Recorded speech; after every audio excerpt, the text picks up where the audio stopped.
What is going on, everybody? Welcome to the channel, Defy W Logic, ladies and gentlemen. Monday Night Raw. It was I'll give it a C plus, just like Clash of Champions. Now, moving on, we start off with the beginning of the show. We have a quick brawl between Brock Lesnar, Braun Strowman, and Kane. Brock Lesnar taking out Braun Strowman real quick, did an F5 to Kane, and then just basically left. Um, Now, it was something good to see. Um, I'm excited for the actual pay-per-view, that this match at Royal Rumble. I think it will be a candidate for match of the year. That's what I think, how good this match is going to be with these three gentlemen. So I'm very excited to see what's going to happen on after Royal Rumble. Now, I wouldn't mind seeing. The reason I'm excited is because you don't know who's going to win. I mean, I know that we think that more than likely it will be Brock Lesnar winning and keeping it to WrestleMania, but you never know. Along that way, Kane could end up winning it, or Braun Strowman. You never know what WWE may or may not change in terms of the title picture. So we'll see what happens. But if we're gonna be logical, as our name Defy Duty Logic, more than likely Brock Lesnar will retain. But I think it still will be, regardless of knowing what's going to happen, I think that it still will be a match of the year candidate. That's in my humble opinion.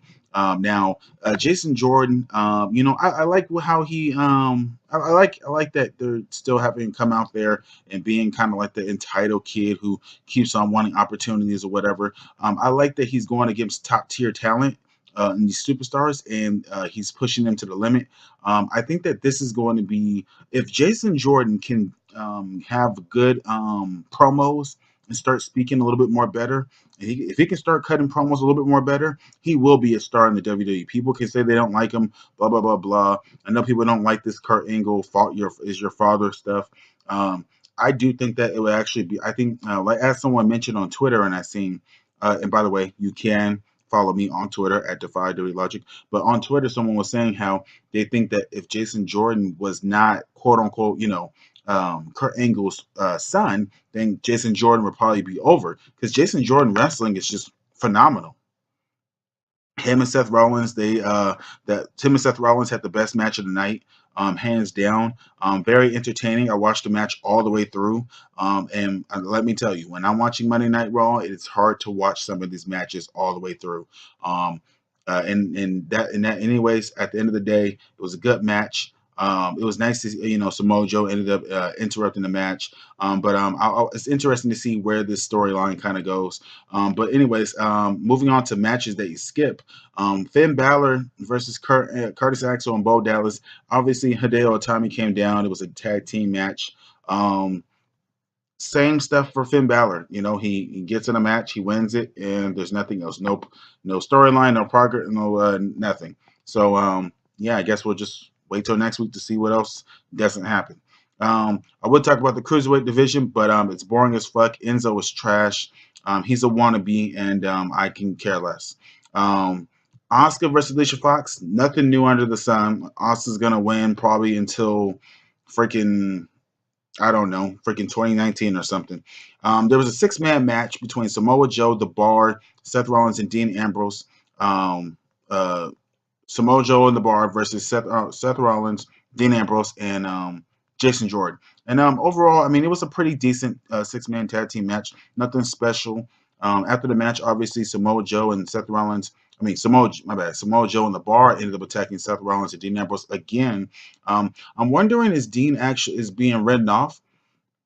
Because I don't think that was scripted. I don't think that was a part of the show. The way they showed Dean Ambrose landing, I don't think that that was a part of the show. Obviously, Seth Rollins just ended up looking like he was checking on him and then walked back in, got bro kicked. I think that Seth being a veteran and everyone being a veteran kind of just ended the match. But I don't know if that was the way the finish was supposed to go or what was supposed to happen.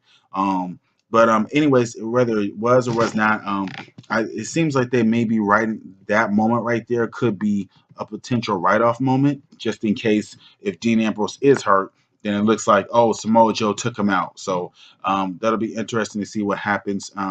Obviously, WWE.com said they will be giving further information on what's going on. Um, and then we'll see about that. But overall, it was a pretty decent tag team match. Now, one thing I do want to say, guys, where the hell is Roman Reigns? You did not see him the whole entire time. Excuse me if I had missed overheard something because I didn't hear them say anything about where Roman Reigns was or anything. Is he overseas or something? I don't know. Like, where is Roman Reigns? That's something I want to know. If you guys can, please let me know in the comment section down below. I would appreciate it. Now the Revival returned. They faced off against Heath Slater and Rhino. I'm glad the Revival is back. I'm a huge fan of the Revival. Um, and I just hope that they don't get hurt again. First it was Scott Dawson. He got hurt with his shoulder. Then it was Dashwater with his broken jaw. So I'm just hoping that they don't get hurt again and they actually can, build their momentum up and build their momentum back up again. The only thing is that, I guarantee that they will be the Raw tag team champions either at WrestleMania or before WrestleMania if they can just stay healthy. If they can stay healthy for a good length of time, they will be getting those tag team championships, whether they're taking them off of Sheamus and Cesaro or whoever. Now, the main event, obviously, Absolutism and versus Mickey James, Sasha Banks, and Bailey. You know, I understand why they made it the main event this Monday Night Raw because they're gonna have a women's Royal Rumble, and that is something that's really really exciting to see. It's going to be entertaining. Now, correct me if I'm wrong. I actually have to go back and watch it again just because of the fact that it sounded like Stephanie said there's going to be a Raw Women's Royal Rumble match, not a whole Women's Royal Rumble match. So it's going to be interesting to see. I don't know if it's going to be all the women or is this going to be only women on Raw. I think I could have swore I heard her say Raw Women's Royal Rumble, not for all women, even though she mentioned everyone. So we'll have to see what I'll have to see and look and see what is she did she stay there or did she say all the women? But anyways, though, that is it for this review. Thank you guys so much for listening. Comment down below and what you guys think about the show. I give it a C plus, and God bless. Peace.